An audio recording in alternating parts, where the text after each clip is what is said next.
ওজন কমানোর জন্য অনেকেই এখন চিয়া সিডকেই বেছে নিচ্ছেন। প্রতিদিন ডায়েট চার্টেও মাস্ট চিয়া, কিন্তু কথায় আছে কোনো কিছুই মাত্রা অতিরিক্ত একদম ঠিক নয়। জানেন কি চিয়া সিড খাওয়ার নিয়ম? না জানলে আজকের ভিডিওটি আপনাদের জন্য অত্যন্ত উপকারী।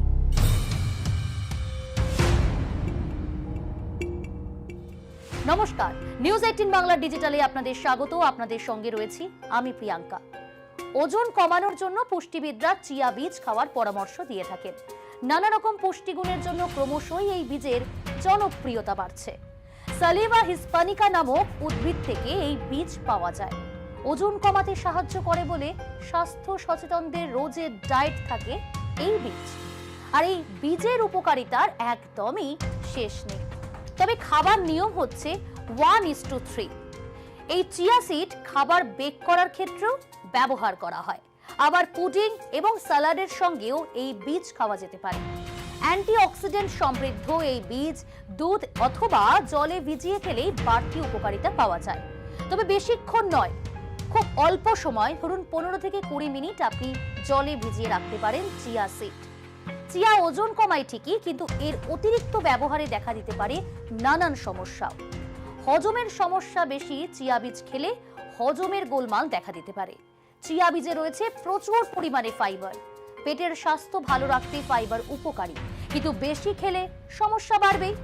অতিরিক্ত ফাইবার হজম প্রক্রিয়ায় ব্যাঘাত সৃষ্টি করে। পুষ্টিবিদের পরামর্শ মেনে নির্দিষ্ট পরিমাণ চিয়া বীজ খাওয়া যেতেই পারে, তবে বেশি নয়। রক্ত পাতলা করে দেয় এই চিয়া বীজ অর্থাৎ চিয়া সিড।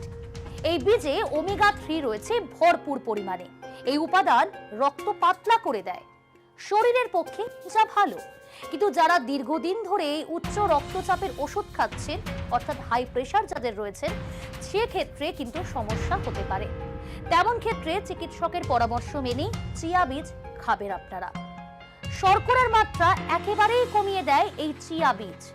চিয়া বীজে ফাইবার রয়েছে ভরপুর পরিমাণে। আগেই বললাম, ফাইবার রক্তে শর্করার মাত্রা কমিয়ে দেয়, তাদের ডায়াবেটিসের ঝুঁকি কমে। কিন্তু শর্করার মাত্রা অতিরিক্ত পরিমাণে কমে যাওয়া একেবারেই কিন্তু ঠিক নয়। আবার ডায়াবেটিস রোগীদের জন্যও চিয়া বীজ কিন্তু ক্ষতিকর। ইনসুলিন নিলে এই বীজ থেকে অবশ্যই দূরে থাকবেন। দূরে থাকতেই বলছেন চিকিৎসকরা। মনে রাখবেন এই সমস্ত বিষয়গুলো। আশা করি এই বিষয়গুলো মাথায় রাখলে ভুল আর হবে না। তাই চিকিৎসকের পরামর্শ নিয়েই খেতে হবে আপনাকে চিয়া সিড। অযথা কথায় কথায় চিয়া সিডকে আপনার ডায়েটে রাখবেন না রোজ। এই ধরনের আরো অনেক ভিডিও দেখতে হলে অবশ্যই নজর রাখুন নিউজ 18 বাংলার ডিজিটালে।